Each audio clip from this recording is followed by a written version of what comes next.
Glória a Deus, uma boa tarde a todos, sejam bem-vindos ao meu canal. Glória a Deus, para nós mais uma vez refletirmos na palavra do Senhor.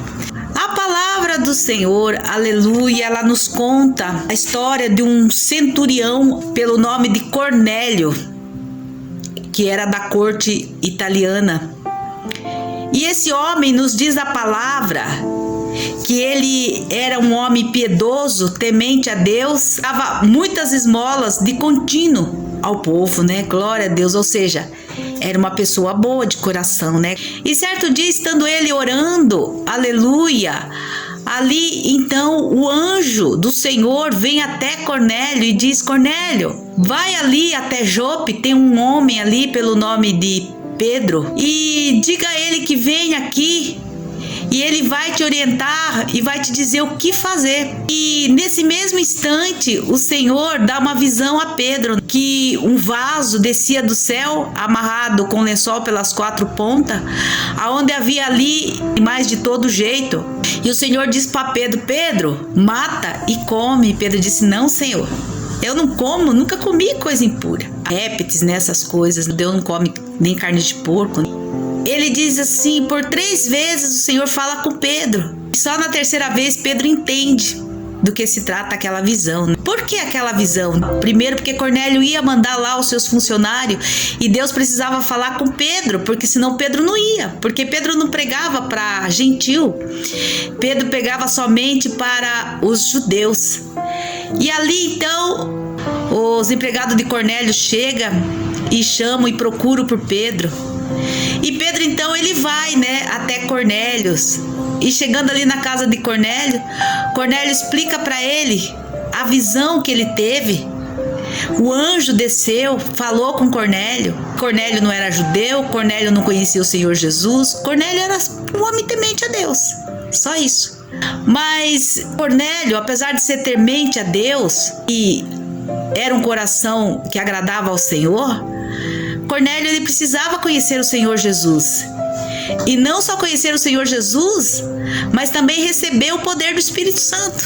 Então Pedro vai até Cornélio e começa ali então falar, né, a Cornélio quem era Jesus, o que Jesus fazia, quanto a obra era maravilhosa, curava os paralíticos, cegos, ali por diante. E começou a falar de Jesus para ele. Existem pessoas também assim como Cornélio, né? Apesar de não conhecerem a palavra de Deus, não conhecerem o Senhor Jesus, são pessoas boas, fazem caridade, oram, buscam. Mas então qual que é a diferença?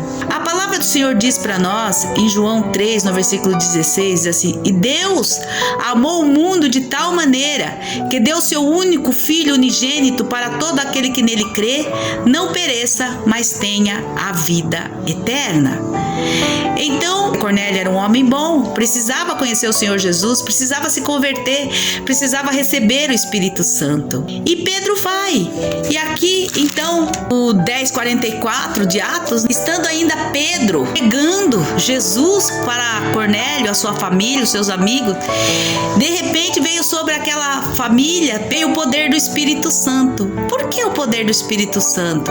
Mesmo nós sendo conhecedor da palavra de Deus, mesmo nós fazendo tudo certo, mesmo nós andando certo no caminho do Senhor, orando, buscando, fazendo as esmolas, como ele fazia, sendo homem bom, sendo pessoas boas, aleluia, se nós não nos convertermos a Jesus e não tivermos o poder do Espírito Santo sobre nós, nós estamos pondo em risco a nossa salvação. Se o Espírito Santo não vier sobre nós, nós não vamos ter força para vencer o pecado, para vencer as lutas, as adversidades da vida, porque é o Espírito Santo de Deus que nos mantém firme na nossa fé. Então caiu ali sobre todos o Espírito Santo de Deus.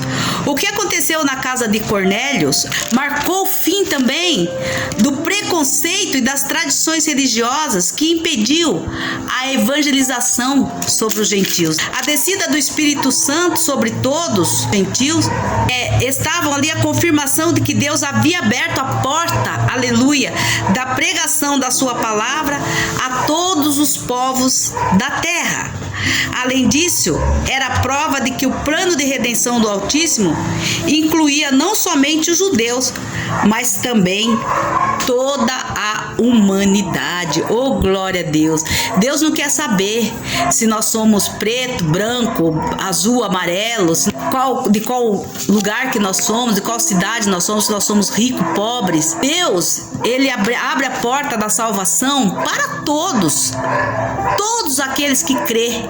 E como diz aqui em Atos dos Apóstolos 2, no versículo 38, quando Pedro, aleluia, e todos os apóstolos e os discípulos que estavam reunidos na casa ali em Jerusalém, que o Senhor Jesus, quando ele ascendeu aos céus, ele disse: ficai-vos em Jerusalém, até que do alto vós sejais revestidos de poder. E Pedro ali, estavam todos reunidos na casa em oração.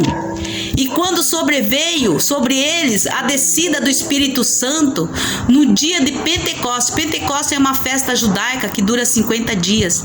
Eles estavam ali, vários povos estavam ali em Jerusalém, e eles estavam naquela casa em oração quando receberam o poder do Espírito Santo. E todos falavam em novas línguas. E ali mesmo, naquele mesmo dia, Pedro, fazendo um discurso sobre a morte e a ressurreição de Jesus, ele ganha 3.000 almas. E ali, naquele momento, glória a Deus, ele diz: arrependei-vos, no versículo 38, e disse-lhe Pedro: arrependei-vos, cada um de vós, e seja batizado em nome de Jesus Cristo, em remissão de pecado, e recebeis o dom do Espírito Santo. Aleluia! Porque é o Espírito Santo quem convence do erro, do pecado e do engano. Então, se nós estamos na casa de Deus, não recebemos o poder do Espírito Santo na nossa vida, nós não temos mudança de vida. Ter o Espírito Santo não significa, aleluia, sapatear, até falar em língua, rodopiar, como muitos falam, né? Perde o sentido, perde o chão, não. Ter o Espírito Santo é mudar completamente de vida. Aquele que xinga não xinga mais, aquele que fofoca não fofoca mais, aquele que mente não mente mais, aquele que adultera não adultera mais, né? Aquele que fala mal dos outros não fala mais, e assim por diante. Muda. Ter o Espírito Santo é mudar de vida. Veja que os apóstolos, eles andavam com Jesus o tempo todo, a obra maravilhosa do Senhor Jesus, mas eles, ali quando Jesus morreu, você vê que Pedro volta de novo a fazer a pesca, ele volta e todos os seus discípulos ficam dispersos. Somente quando Jesus então ressuscita ao terceiro dia e vai de encontro a cada um deles e reúne eles em oração em Jerusalém e diz: olha, ficai-vos em Jerusalém. Essa foi a recomendação, até que do alto você já é revestido.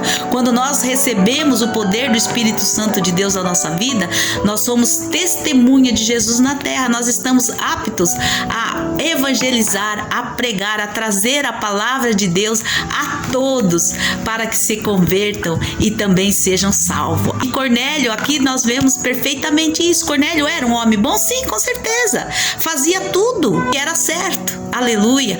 Porém, ele não tinha ainda recebido nem o batismo nas águas e nem o poder do Espírito Santo ainda na vida dele. Então, somente Pedro indo até lá e pregando Jesus para ele, ele recebeu o batismo no Espírito Santo e o batismo na água. E aí sim, o poder de Deus estava sobre eles. Era assim que os primeiros cristãos, eles enfrentaram as arenas, enfrentaram os leões, enfrentaram as barbaridades que eram cometidas contra a igreja primitiva através do poder do Espírito Santo. E assim também somos nós, que nós vamos suportar as adversidades da vida. Assim que o crente tem poder para não desviar e não sair da presença de Deus, é quando ele recebe o batismo no Espírito Santo, que é poder de Deus em nós, conservando assim a nossa fé. Fica com essa palavra, medita, segue aqui no Facebook, no Instagram, aleluia, no TikTok, se inscreve no canal, curta, compartilhe, passa esse vídeo para frente para que possa alcançar mais pessoas, mais vida, aleluia, sejam salvos através da meditação da palavra de Deus. E ouve também toda quarta-feira às 15 horas no rádio Tabernáculo Shekinah. Eu vou deixar o link aqui da rádio aqui no rodapé, aleluia, para você possa então acessar também a nossa rádio. Amém? Glória a Deus, fique com Deus, até a próxima, se Deus quiser.